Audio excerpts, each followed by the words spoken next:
Hola, qué gran momento para arrancar con este explainer. Hoy vamos a meternos de lleno en uno de los pilares absolutos para dominar el examen del reglamento electrotécnico de baja tensión. Concretamente nos vamos a enfocar en el bloque 3, el temido, pero os aseguro que fascinante, cálculo por caída de tensión. Yo sé que es un tema que a veces genera un poco de respeto, pero no hay de qué preocuparse, porque vamos a estructurar toda esta información para que tenga todo el sentido del mundo. Preparar este examen exige muchísima precisión, y entender exactamente por qué los conductores deben dimensionarse de forma correcta es, literalmente, la llave del éxito. Así que, ¡vamos a por ello!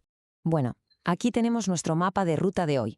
Empezaremos entendiendo cuál es el problema físico real. Luego pasaremos a las matemáticas que nos ayudan a resolverlo.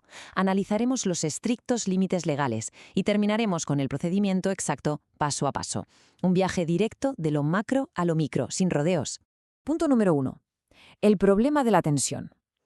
A ver, por pura lógica, para poder solucionar un problema, primero tenemos que entender la realidad física que lo está provocando, ¿verdad? Y esto nos lleva a la gran definición central, que es exactamente la caída de tensión, pues es ni más ni menos que la pérdida de voltaje que nos encontramos al final de un circuito. Pasa una cosa, y es que los cables, por mucha calidad que tengan, nunca son conductores perfectos. Tienen su propia resistencia intrínseca. Entonces, a medida que la electricidad fluye y viaja por ese cobre o aluminio, se va chocando de bruces con esta resistencia natural. Y claro, esto provoca nuestro gran dolor de cabeza. La tensión que sale del origen simplemente no es la misma que llega a nuestro enchufe o receptor, se pierde por el camino. Así que el punto verdaderamente crítico aquí es saber cuándo este fenómeno se vuelve peligroso de verdad. Esto es absolutamente determinante en las líneas largas. Imaginemos por un momento un bloque de pisos enorme. Las derivaciones individuales tienen que subir desde el cuarto de contadores que está en la planta baja hasta los últimos pisos. O pensemos en una nave industrial gigante, donde hay que llevar una línea para alimentar un motor que está en la otra punta. Es pura lógica de distancias. Cuanto más largo es el camino que tiene que recorrer la corriente, más grande es el obstáculo y, por tanto, más tensión perdemos en el trayecto. Vamos con el bloque 2, las fórmulas matemáticas esenciales. Una vez que tenemos clarísimo el fenómeno físico, es el momento ideal para sacar las herramientas matemáticas necesarias para calcularlo y solucionarlo. Fijémonos muy bien en esto porque ilustra a la perfección una diferencia que es vital. Si utilizamos el enfoque simplificado con potencia y tensión, vemos algo súper interesante. Para corriente continua o alterna monofásica a 230 voltios, la fórmula incluye un multiplicador clave, un número 2 gigante ahí en el numerador. Es 2 por la longitud, por la potencia, dividido entre la conductividad, la sección y la tensión. Sin embargo, si nos pasamos a la alterna trifásica a 400 voltios, ese número 2 desaparece de la ecuación por arte de magia.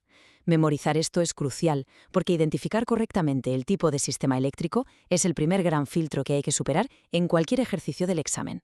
Pero ojo, no nos volvamos locos haciendo cálculos sin saber a dónde vamos. En los escenarios del examen, y también en el día a día de cualquier instalación, el verdadero objetivo de usar estas fórmulas casi nunca es calcular la caída de tensión en sí misma. ¡Que va!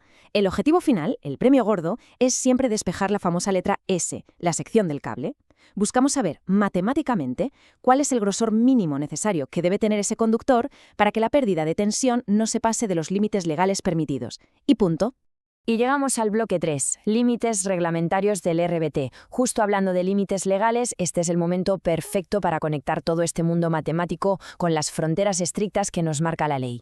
Vamos a desgranar cómo el Reglamento Electrotécnico de Baja Tensión organiza esto en la práctica. El reglamento tiene clasificados los porcentajes máximos de pérdida de tensión que tolera, y esto depende del tramo de la instalación en el que estemos trabajando.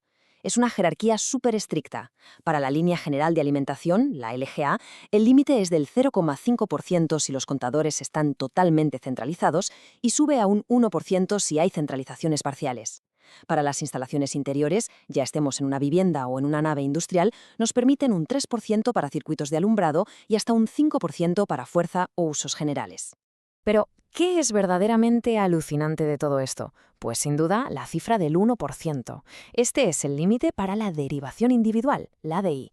Pensemos un segundo en lo que esto significa. Es un margen de error increíblemente estrecho e implacable. Solo se permite perder un 1% en todo el recorrido. Y esto explica exactamente por qué, cuando toca subir la luz a los pisos más altos de un rascacielos, los cables de la DI tienen que ser considerablemente grosos para lograr cumplir con un mandato tan asfixiante. Y ahora podemos contrastar ese 1% tan exigente con este 5%. Esta es la máxima concesión, el respiro que nos da el reglamento para las instalaciones interiores de fuerza, como pueden ser las tomas de corriente convencionales. Básicamente, la normativa se relaja un poco en los puntos finales de la línea porque se asume que los equipos que vamos a conectar ahí al final del trayecto pueden tolerar una caída de voltaje un pelín mayor sin dejar de funcionar correctamente. 4. Procedimiento de cálculo final. Ahora sí, llegamos al clímax procedimental de nuestro explainer. Vamos a ver exactamente cómo ejecutar estos cálculos paso a paso para abordarlo en el examen. Para que este concepto se nos quede grabado a fuego, viene fenomenal utilizar la analogía del dinero, la idea de gastar.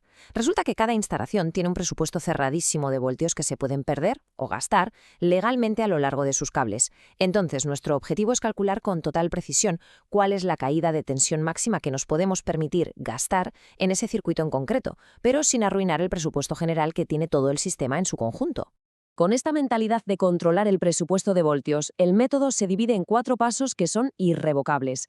Primero, determinar el límite total de caída en voltios reales. Segundo, calcular qué trozo de esa tensión nos vamos a gastar exclusivamente en el tramo que estamos estudiando. Tercero, coger la fórmula matemática de antes y despejar nuestra querida sección, la S. Y cuarto, atención aquí porque es el típico fallo tonto. Una vez que la calculadora nos da un número, es obligatorio ir a las tablas del reglamento y elegir la sección comercial inmediatamente superior. Porque claro está, no podemos comprar un cable de 3,14 milímetros cuadrados. Hay que irse a la siguiente sección estándar que se venda en el mercado. Y para enmarcar todo esto dentro de una buena estrategia de examen, es imprescindible recordar que el reglamento nos pide que un cable cumpla siempre con 3 condiciones distintas de seguridad. La caída de tensión es supercrítica en líneas largas, por supuesto, pero este cálculo siempre debe combinarse con el criterio térmico, es decir, verificar todo esto contra la intensidad máxima admisible del cable. La regla de oro, el gran secreto para asegurar el aprobado es este. Después de calcular la sección necesaria por cada uno de los métodos por separado, el ganador definitivo es el que exige el cable más gordo. Así de simple. La seguridad siempre nos impone elegir la sección de mayor tamaño que nos haya salido en los cálculos. Y esto nos deja con una reflexión final realmente provocadora para cerrar esta sesión.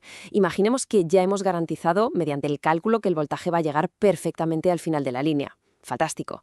Pero ¿qué pasa si esa misma línea resulta que sufre un agrupamiento masivo junto a otros 20 cables y de repente la temperatura ambiente se dispara en pleno verano?